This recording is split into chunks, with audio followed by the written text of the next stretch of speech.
So my topic of the day is, why do Americans still use the imperial system while the entire world has Uses moved on to metric. the metric system? Huh. And there's a reason why. That is what I want to explore.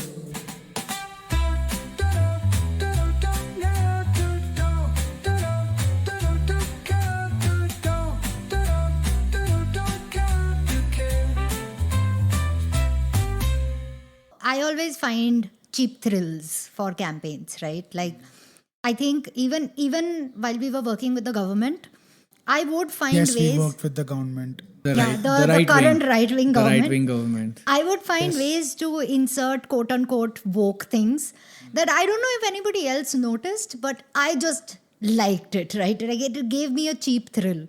So at that time also I would, in very usual campaigns where the government would, the ministries, you know how their standard this thing was, right? Like put a man and put a woman, like, man roles are fulfilled by men, women roles are fulfilled by women. So I would often get our designer to interchange, put in a woman driver.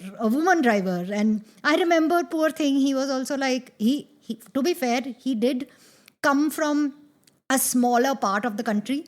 But he was also like, there are no women drivers. And I was like, no, there are. Just put it on. And also, I would be like, put in disabled people where you typically wouldn't show. Well, like the ministry typically wouldn't show. So these were my cheap thrills, right? And I found a way to do that here also. So basically, we are working on this campaign for decolonization, right? Decolonizing fashion. And the idea was to talk about how there is no sustainability without decolonizing, right? You cannot, this entire concept of ESG is very Western, and sustainability actually comes ESG from is the environmental, social and governance aspects, ESG, right? While the Western world has spoken about this quite a lot, their lens is not the lens that us from the indigenous people in our lands that they come from, right? And one of them is how our work was stolen or appropriated and our communities were driven down to basically nothing, no financial standing they had. For example, our artisans community. So Jivya, the company I'm working with right now, they are highly focused on that, right? For them, sustainability is actual sustainability, what it should be. So in that campaign now I'm talking about it. Whatever foreign words are there, right? So the English, or what is that called? Anglified words of what we used to use. Those are typically written by the West in normal font. And the words we use, our traditional words, they are italicized, right? So let's say just a couple of days back, we were working on Ambi and Paisley. So it's a motif. Right, so I won't get into the detail, just look it up. Ambi is basically the Indian motif, our motif. Okay, and Paisley is it's a town in Scotland, and they had, like the British, when they stole Ambi and made it into like something that could be manufactured, repeatedly and in power looms and everything, they called it the Paisley. So the West, when they write Ambi, they italicize Ambi. And Paisley is written normally, in normal font. Right. I have reversed it.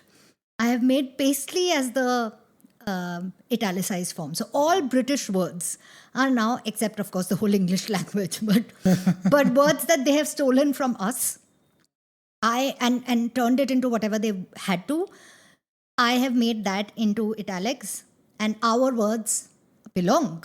They are going to be, you are the foreigners, we are not. And I am sure pretty much nobody will notice this, but to me personally, it gives me so much of a cheap thrill. The satisfaction I feel every time I see that italicized Paisley on the screen, it makes me so happy. I cannot even begin to tell you. Those are your cheap thrills, basically. Yeah, my cheap thrills are always anti-white. Well, unfortunately for you, I'm going to talking all white today.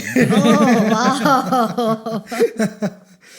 What's your topic, Sandy? Yeah. I think it's sort of it's a very pertinent topic also, because this is at least an issue that I come across almost on a daily basis. But again, like most of my episodes, we never really stop to think why. So, my topic of the day is, why do Americans still use the imperial system while the entire world has Uses moved on to metric. the metric system? Huh. And there's a reason why. That is what I want to explore throughout this episode. Do you guys have any theories, any hypotheses regarding why? They're lazy. I mean, that was a low hanging fruit. So maybe try harder. Why? They They are want not. to be different. They want to be different. They want to be just establish themselves as the, I don't know, the supreme whatever. They don't want to accept what the world is accepting. Or they're too doing. busy propagating things like vaccines cause autism and don't want to focus on such small things as going along with the world. Since my mistake, I asked for the theory. So it's on me. I am the one responsible for this. Sorry, listener. Now let me start for real. Okay. So in the first section, I want to sort of start off with the origins and the background, like how it came about, right? We go back to France for all of this. Why Where? France? France is where the metric system originated in. So France is not only where revolutions and rationality went hand in hand, but also the metric system. Yeah? Let me set the stage for you. It's the 1790s. The revolution in France is in full swing, right? Heads are rolling. The monarchy is trying to save their life, Yeah. however they can. And rational thinking is in vogue. So, that's the latest thing that's catching fire now. And amidst all this political turbulence, a group of French nerds, basically, intellectuals, if you will, they are like, hey, if we're throwing out our kings and feudalism, can we also throw out the fact that everyone's using different sized feet to measure stuff? Why? Ah. Why? Because in France, how it used to be, so it was sort of a feudal system, right? Yeah. So in a feudal system, you have feudal lords. So in each fiduciary, whoever the lord was, that person's feet size was the measurement. Yeah. So someone had 8 size feet, someone had 11 size feet, someone had 6 size feet. So there was no standardization of the measurement there. Yeah. So they were like, Short this is people fuck are- all. Yeah, short people are at a significant Yeah, disadvantage. they're almost always losing stuff then. Yeah. Right? They're- Yeah. Imagine you versus me. Yeah, basically. So the context is that my foot size is almost twice that of Ashmita's foot size. Yeah. Yeah, literally. Like his size is 11 minus 5. He's 11 size. Yeah. 10 and a half, but I can't go down, no, I have to go up only. We're still talking about foot, by the way, guys. Yeah. We know what it's directly proportional to. It's not foot. It's hand. No, foot also this. No, It doesn't nonsense. matter. It doesn't matter. Let me tell you, it's not true. Okay, let's go ahead. Right? So yeah, the metric system sort of makes sense. The people were just fed up. They're like, we want a standardized measurement system which makes sense across the board. Yeah. Like whatever the noble's foot size is, whatever the pauper's foot size is, everyone needs to have the same measurement. That's Yeah. the basic thought process. So at the time, not only Europe, but most of the world had wildly inconsistent measurement systems, as one would imagine, Yeah. right? So similarly, one city might use gallons for wine and other city used jugs for wine measurement. So someone was drinking more wine, someone was drinking less wine. That's even more unfair. Yeah, if anything, that's the most unfair thing. Yes. Fuck flour and bread. Let's talk wine. Who needs bread? There was that famous Mary Antoinette's this thing. No, I don't know if you guys remember. I'll come to it later anyway. I don't remember that. What do you So- mean? Then how will you come to it later? No, it's not relevant to this, but there's this very famous quote by, who Marie Antoinette is, Yeah, right? yeah. The queen who was Yeah. beheaded. So, I don't know if Prakhar knows, and Prakhar is not paying attention anyway. Sorry, no, I'm listening. so she was the queen of somewhere in France. The French Revolution, one of the biggest beheading was that of Marie Antoinette. Another reason why she was beheaded was one of the things people were literally clamoring for food. And she was like, ki, fuck bread, who needs bread? Let's all have cake, give them cake. Something along those lines. Yeah. Or cake or pastry or something like that. And people were like, fuck this, let's just kill the fucking bitch. So This is such a fantastic story. I mean, this is a very vague recollection of the story. If you read it, it's actually pretty interesting. Yeah. And it's fun also. And it is so much in line with the privileged class, no? Yeah. You're a series on this. I'm sure there is somewhere. There must be. So yeah, so going back to the topic. So as I was referring, the said group of nerds, they came up with the metric system, which was logical, scientific, and based on natural constants, such as 1 meter. By the way, any guesses what 1 meter might have been? How they came up with the measurement of a meter? A few moments later. So natural constants. So 1 meter is 1/10,000,000th of the distance from the equator to the North Pole. So that will never change, right? So 1/10,000,000th of the distance is 1 meter. That's how they reached the measurement, right? Similarly, 1 kilogram is the mass of 1 liter of water at 4 degrees Celsius.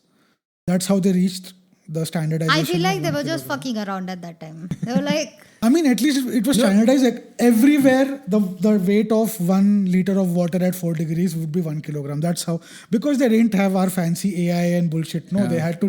No, but if it makes sense even now, then they were not fucking around. no. I mean, why at 4 degrees only?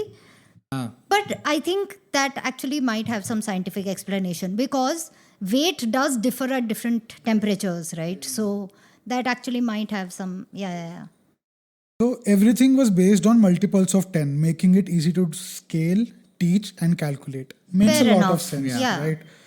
So this was part science and part philosophy. A measurement system for the people and not for the royalty. Yeah. That was the emphasis of the whole metric system. Yeah. Science and philosophy, I don't think they go together. Why not? They do. Science and We philosophy. don't need to adhere to it, but that was always the point of science. It was But why always. do you say not philosophy? Science is like, it has a different lobby. Science is just science. Like, people don't take any other bullshit. If it says that science says so, no one wants to listen to anything Yeah, you else, can't right? argue against it then, no? Because Rules are rules. yeah, rules are rules. It's a fact because science has multiple tests have been performed to ensure that this is true. And if you do a certain thing 10 times and the result is the same 10 times, then that's a fact, right? If the result is changing every That's why time, then philosophy is very vague in that sense. Makes sense. sort of. How is this philosophy because for the philosophy people? is that it should be same for everyone, Yeah, for the common people. right? For the common people, right? So while this was going on across the ocean, America was doing its own thing, just very badly. Right? The United States had just freshly come out of its own revolution around that time. If you remember the Civil War and all of that. Ah, yes. So obviously, Britain, our dear old friends Britain, Yeah. they had also colonized America, if you guys remember. Yeah. So right, so Britain was just about done with the US, and so the Americans felt it was time for a change. They were in the mood for a change. They were hungry for change, but in true American fashion, they kind of half committed and half-assed it. Right? So the US had inherited the British imperial units. So Britain is who brought the imperial system. Obviously, imperial. Right? So the British imperial units, the US people, because they had lived under that system for so long, they were like, let's just fucking continue with it, right? Which were at that time also very confusing. So they were constantly doing inches, feet, yards, chains, blah, blah, blah, the same stuff. Measurements varied by region again. Trade was chaotic. Recipes were guesswork at best. Some person's teaspoon and tablespoon was different from another person's pinch, and because again, it was very vague. A pinch of someone a pinch will be different for some other person, will be different for some other person. When I say this, when you tell me to put a pinch of salt or to put... Yeah, but you get the idea. It's understandable. This reminds me also of the time when I had asked Sandy how much rice should I put. Yeah. The one handful Please. rice. Let me not go there. Okay. No, but It's okay. same as pinch of salt. It's the same Okay, thing. I think listeners deserve some context on this. Okay, so this was probably about a year and a half ago, roughly. So, and this is not even during the day. Huh? Like this was, I think, around 10:30 at night. I get a frantic call from Prakhar. I thought it was some emergency of some kind. Turns out Prakhar was an emergency. Prakhar was measuring rice. How was he measuring rice? He took a fistful of rice and he's like, how much water do I put for that? I'm like, how the fuck am I supposed to know how big your fist is, dude? I've always calculated it with the help of a vessel, a cup, a katori, whatever. Right? So mine usually is 1:1.5. Oh, I can't do that same with a fist. No. For 1.5 How will you do? fists How of will you do water. 1.5 fists of water? How is that possible? It makes no sense. So obviously, I gave him a piece of my mind and put the phone down. Hopefully, he learned something from that experience. I did. Yeah. So this is where I think the term eyeballing the ingredients comes from. Because people were like, there is no point in measuring, let's just eyeball it and get on with it. Everything is different anyway, right? So, do you guys know who Thomas Jefferson is? No. Thomas Jefferson was one of the founding fathers of the United Yes. States. Yeah. Right? Of? Yeah. Of the United States. The Declaration of Independence. Yeah. Right? He was one of the signatories on that. So, he was one of the OG founding fathers. In 1790, he was ready to sort of start from scratch. So he took on the responsibility of simplifying the decimal-based system for weights and measures, heavily inspired by what the French were doing. Why? Because he was a Francophile. So he was OG, one of the OG bougies also. Like Okay. going French was in fashion, and he was like, the French people are very fashionable. They are doing this. So Let's we'll also also do do this. it. Yeah. Which is such a side note, such a wild thing, no? Because France also was the origin of the labor movement. Yeah. So all of the very classic common people things started in France, but also all the Vogue, bougie things started there. So Jefferson was all in on logic and enlightenment and ideals, selectively so. He owned many slaves, for the record. He even pushed for decimal currency, which succeeded. Hence why dollars and cents. Okay. Right? He was the one who introduced that system, the fiscal system, but he tried doing that for the measurement system also. But naturally, as we all know, it failed miserably. Right? There was a catch. The US needed a physical prototype of the meter and kilogram because that's how it worked. People were like, until unless we see it with our own eyes, how much a meter is and how much a kilogram is, we'll find it very hard to believe what you're saying. So we'll need a physical prototype. That's how it used to work for the longest time. So, But shouldn't a physical prototype have been easy to make, especially of a kilogram? glad you mentioned that. Now we move on to the interesting part of the story now. Okay. And there are some pirates involved. Arr, shiver me timbers. Oh. What? Okay. So Jefferson, again, a noted Francophile, he convinced everyone in the Congress that fuck this, we need to implement a metric system. He reached out to France saying, please help us implement this metric system. Since you are the people who came up with the metric system, why don't you help us with the prototype so that I can start the implementation here? France very gladly obliged. They were like, fine, here is the prototype. We'll send it via this ship. So the prototype, a platinum one that was needed to be seen to be believed, was sent on the ship called La Liberté, the Liberty. Yeah. During its voyage to the American shores, the ship gets captured by pirates in the Caribbean. Fantastic. This is amazing. Not to be in any way confused with Johnny Depp. It's not that kind of pirates but they were pirates of the Caribbean, not just the Johnny Depp ones. Right? And real life pirates of the Caribbean fucked up the metric system for the United States. Wow. Side note, still better than Johnny Depp. Right? By the time the second prototype arrived years later, obviously because ship voyage Yeah, took it a takes very long time, time. yeah. And people had still not charted out most of the world around the time. They had to figure out routes and shit. The Congress they got bored and moved on. They were like, Of okay, course. fine. In the meantime, let's just start doing something. And by the time even the public had moved on, the public didn't care. Businesses were already using imperial units.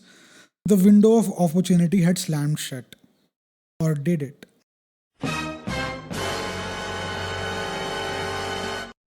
Mean. Why are you saying it like this? What? I said that because America almost switched yet again. Really? Yet again. Now we fast forward to the 19th century, right? Most of the world starts embracing metric because it's just better and easy. And also because most of the world at that point of time is a colony of the British Empire. Yeah. Right. So And trade, since the yeah. Britishers had already adopted the metric system, they left the metric system wherever they went. Yeah. Adds up, right? Yeah. But what about America though? We are like almost like a century and a half Yeah. forward in time. What happened? In 1866, the American Congress passed a law saying you could use the metric system in trade. Emphasis on could. You could use the metric system in trade. So it was optional. It was not mandatory. How does that help? Yes. So So all domestic trade is messed up then. it's basically like saying study is optional when you're a kid. Obviously, Yeah. you'll choose to study, right? Obviously, every kid will be like, no, I have to study now. if it's left off optional, all of us would be on the streets right about now. Yeah, for sure. Right. In science and engineering, the metric system slowly caught on because most of the world was doing it in metric system. Some also within the military also adopted the metric system to a very large extent because you had the NATO, Yeah. right? So Yeah. the military also caught up with the metric system, and there were a few other industries, some very critical industries like aerospace and so on. They started using metric because 99% of the world was using metric Yeah. system. And also arms. And obviously trade. Then in 1975, a big push came. The Metric Conversion Act declared the metric system the preferred system of weights and measures for the US. This is 1975, about almost another 100 years after that. Yeah. Right. It created a government board to manage the transition. You might ask what the plan was. Slow voluntary adoption, starting with schools, government forms, and manufacturing. That was the plan. Emphasis on slow voluntary adoption. Again, they made it voluntary. Obviously, when you make something voluntary, what happens? People were like, fuck this. Yeah. Right? There were no mandates. More importantly, there was no funding. Oh, wow. So obviously, behavioral change requires a lot of funding. Yes. And a lot of grassroots And level movement. also this is like, it's not like a joke funding. Like you are talking Serious about, funding. yeah, you are talking about upholding all of the records I've kept, for 2 centuries. Like, this is just crazy behavior. Yes. There were no deadlines that not like demonetization. Ki kal se, from tomorrow Not Hindi. onwards, there'll be 500 notes will be banned. They were like, see if you want to. No deadlines whatsoever. And literally no one cared. Understandably so. Yeah. Right. And then enters Ronald Reagan. Okay. Right? No good thing has ever started with that sentence. And much like a lot of things he put his hands on, he destroyed the entire metric board as part of his budget cuts. Right? Boom. Game over for the metric system To in be the fair, US. he was too busy killing. Yes. Yes. That's why I put a lot of emphasis on Ronald Reagan, because that is sort of self-explanatory. Yeah. As soon as he enters the picture, usually things go for the worse. Yeah. Yeah. Okay. Now I go on to the second section of the episode, which is why haven't they still moved on with the times? Why are they still insisting on the imperial system? A very basic reason, we have alluded to it briefly, familiarity. Yeah. Americans are just used to it by now, right? Imperial is what Americans grew up with. It's what they know. It's baked into everyday life. The average American citizen who is buying groceries is still doing so in imperial system because that's what they were brought up on. Yeah. She was right, Ashmita. Yeah. She said that they were lazy. Yeah. I mean, you can't blame the American citizens for this because No, we can blame. Go. We should blame them for everything. That's not a question. I agree with Prakhar. I have no rebuttal for that. So people still measure their height in feet and inches. Road trips are in miles and not kilometers. Weather isn't just 35 degrees centigrade. It's 95 degrees Fahrenheit. Because it's just more. It looks more serious. You remember that thing we used to do with stats? Just use, don't say 95K. Say 95,000 because it just looks bigger in the creative. Don't write 1 million in words. Just put 1 and 6 zeros because it looks bigger. More of an impact. Fair. Your pizza is 12 inches wide, not 30.48 centimeters. Basically humans are creatures of habit, and the imperial system, while wildly inefficient, is deeply intuitive to Americans simply because it's everywhere and used ubiquitously in everyday life. That's why they couldn't move on. What could be another reason? The cost. Converting everything is stupidly expensive. Yeah. Right? We know that with the demonetization fiasco. Switching systems isn't just a mental lift, it's a financial one as well. Yeah, and a massive. very, very big one at that. Yeah. Think about every road sign in the country. Every single road sign will have to be replaced. The speed limit, for example, something as simple as a speed limit will have to be revised on every single traffic sign. Yeah. Right?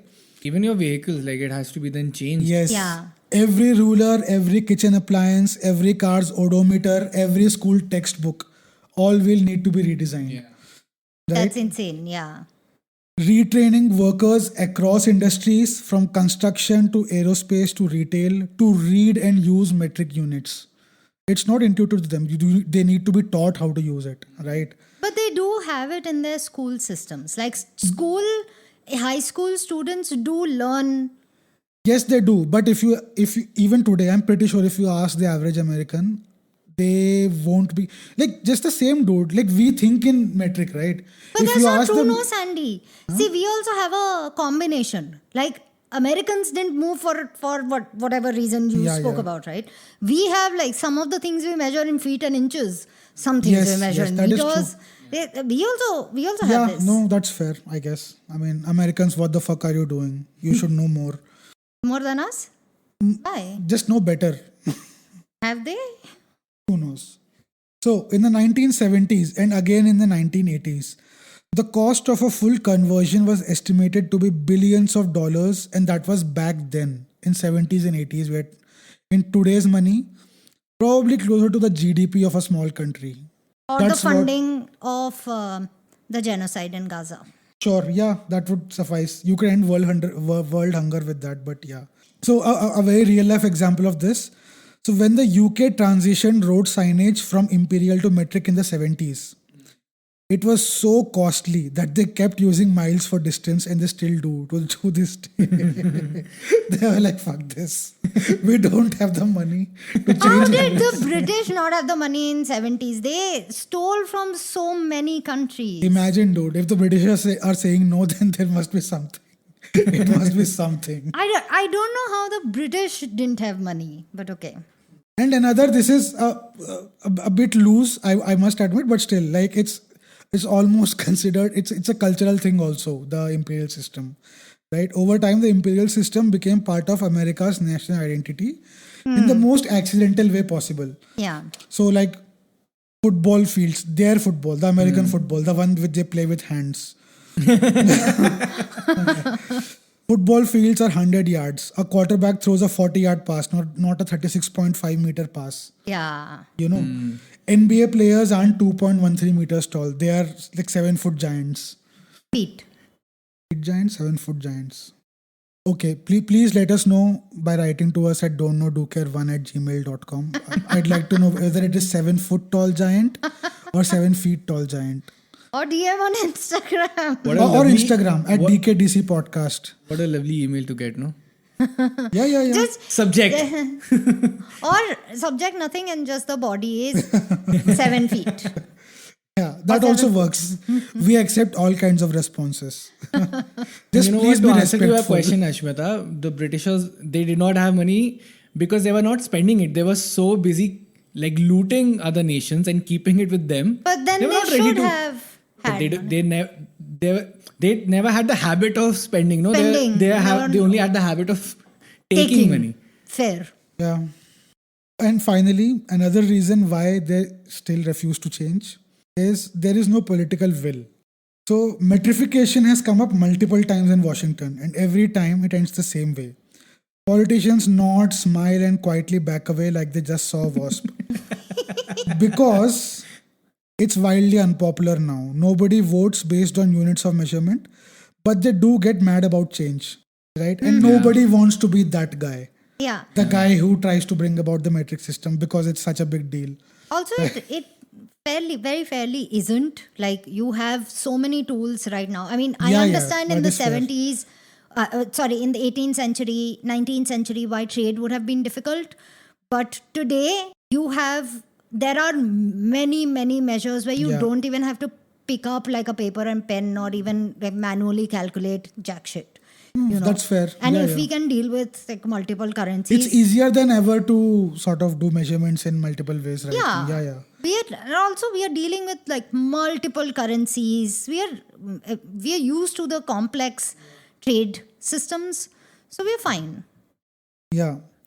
So even Jimmy Carter is one of the quote unquote better American presidents, right? For America, at least. Yeah, for America. He genuinely tried to lead a shift toward metric in the 70s. He faced severe public backlash because people saw it as quote unquote un-American. Obviously. Wow. Ronald Reagan later dissolved the US metric board entirely, effectively burying the effort.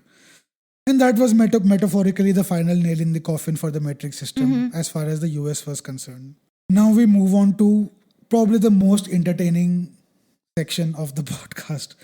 Some hilarious / real world snafus caused by this unit conversion. Yes, this I want to know. Right? Now, first one. I didn't know about this. I was genuinely surprised when I read about this. In 1999, NASA lost the Mars Climate Orbiter, a $125 million space probe, not to a system failure or a rogue asteroid or even alien sabotage, but to a unit conversion error. Jesus Christ. NASA's navigation team was working in metric, right? Because aerospace is becoming, Yeah. right? Lockheed Martin, the contractor, provided force data in imperial.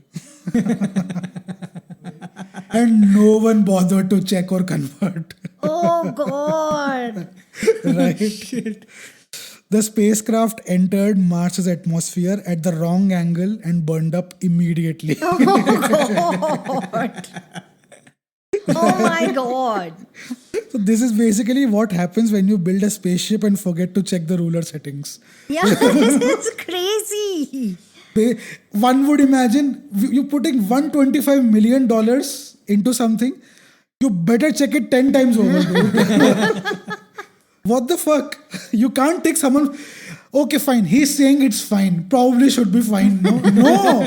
You fucking check that again and again. But this is also a very common thing to happen because, like when such massive things, not a common thing that you blow up $125 million, but when such massive things are what you are checking, small things are the Yeah, ones that that is get missed true. out. That you is know? true. Like, Imagine if that were down to one person who forgot to check, how that person might be feeling. Or forget about feeling. What must have been the real life consequences? yeah, dude. They must have been fired or whatever. Even worse, I don't know. No, what is even worse, I Sandy? don't know. What, That's what why I the, said I don't know. What the fuck? I'm sure the worst. They were that beheaded immediately. Okay, the second such instance. In 1983, Air Canada Flight 143 ran out of fuel mid-air while flying from Montreal to Edmonton. Excuse me? It ran out of fuel mid-air. The ground crew measured fuel in pounds, which is imperial, Yeah. right? The aircraft, any guesses what the aircraft was? Boeing? Yes. It was a brand new Boeing 767 at the time. It required fuel in kilograms, in metric. But the ground crew filled the fuel in pounds. And we know how the pounds to kilogram measurement Yeah. works. It's roughly double that Yeah. No wonder midway it lost. right? To be very fair, this is what time is this? What is the This is in 1983. by this time I think Boeing was still a good company. Yeah. Like initially Boeing was, I just brought it up because it's very current right now. When Boeing, because at this time I think Boeing was run by engineers, not by MBAs. Yeah. So Boeing was fine. Yeah. So miraculously, the pilots glided the plane over 80 miles and landed it safely on an abandoned airstrip. Thankfully, there were no casualties. Everyone survived on the flight. But no one bothered to check whether that the plane only took off with less than half the fuel it needed for the journey. Yeah, how is this not checked? But Insane. they do have system to check how much fuel they have. I'm sure they must have made more foolproof since then. But this is also, remember, it's 1983. It's like, what, 40 years ago now, right? Yeah, but at that time air travel was decently enough. Yes, but it's still not as advanced as it is in today's world, right? Like we have a lot of meters and checks and signs and Okay, stuff. I think you need to, I think we need to check this because from what I know that the airplanes especially there had to be an exponential growth before you could actually start flying from you know the Wright brothers time to the commercial airlines. Yeah. 1983 means I am sure what we have today, most of it was already in place, including every check possible for fuels. No, dude, but what the system that Prakhar is referring to, if there was a very simple system which told you whether the fuel tank was half or empty, you could have very easily told that the fuel tank is at half, not full. Maybe you have to check There was no specifically. indication. No, they have every pilot goes through a checklist before taking off. right? Yeah. In that checklist, if the fuel tank is shown or there is no indication showing whether the fuel tank is full or not, I'm sure it must be added. I don't know. Who knows? But this is a real life thing that happened. I also double checked the news source. It is absolutely true. So it is. Fuck. Scary as fuck. It is referred to as the Gimli glider. So the Gimli is the place where the pilot landed the flight. Gimli is also the dwarf. Sure. Yeah, of Lord of the Rings. Oh, right. Yes. What do you mean? So this is a very famous. If you guys Google the Gimli glider, you will come across this news story. I will read up on this. Then it's not as funny or serious, but Funny or serious? It's neither. the first one was funny, the spaceship one. Yeah. The second one was genuinely serious, but thankfully no one died. Yeah. So the third one is Lockheed versus again Boeing. In 1999, it was a very rough year for unit conversions apparently. A Lockheed team and a Boeing team were collaborating on an international military aircraft project. Okay. What was the issue, you might ask? One side built parts in metric. The other side built parts using imperial. Obviously. Jesus fuck. You know what the funny thing is though? I double checked this. Both Boeing and Lockheed are US companies. I don't know why one was doing it in metric and one was doing it in imperial. Like you could have just, it could have been an email or even a telegram. Especially if these kind of confusions are common. Yeah. Like, and also do you not, when you're writing measurements, do you not mention like M or FT? Yeah. This is such a basic thing. Like obviously as one might imagine the parts didn't fit, right? Because Well, this might have ended up saving some brown lives. So that is true. So, and the entire assembly lines were delayed by weeks. Millions were lost in labor and remanufacturing. I don't feel too bad about that. Yeah, this is honestly. not to garner sympathy. This is just a hilarious snafu. Yeah, that this is could have good. been very easily avoided if someone had thought with their brains a little bit. Yeah, You that's know, it. just That's again completely all right for American military to lose money. So yeah, I mean that was a very brief history of the metric / imperial system and why the Americans still have been unable to convert to the metric system full time or even consider using the metric system. And this was something that troubled me for some time. I always wondered about it. No, genuinely, like I always, like, the entire world is doing it in metric. You have no reasonable reason to still stick to imperial, and it always bothered me that why. So now I know the why, and hopefully you guys too. So that was the story behind the metric and the imperial I would system. also like to know what's the reason in India. The reason in India for what? Like feet and inches we still use. I think that is because it's just easier to do that in heights, because most of the height measuring things initially, I think they were US based companies which used to manufacture those. So the height measuring was always done in feet and inches. That's just my hypothesis. I could be wrong, but that's what I think is the reason. But you you have the measuring tape, right? Measuring tape has both inches and centimeters. Yeah.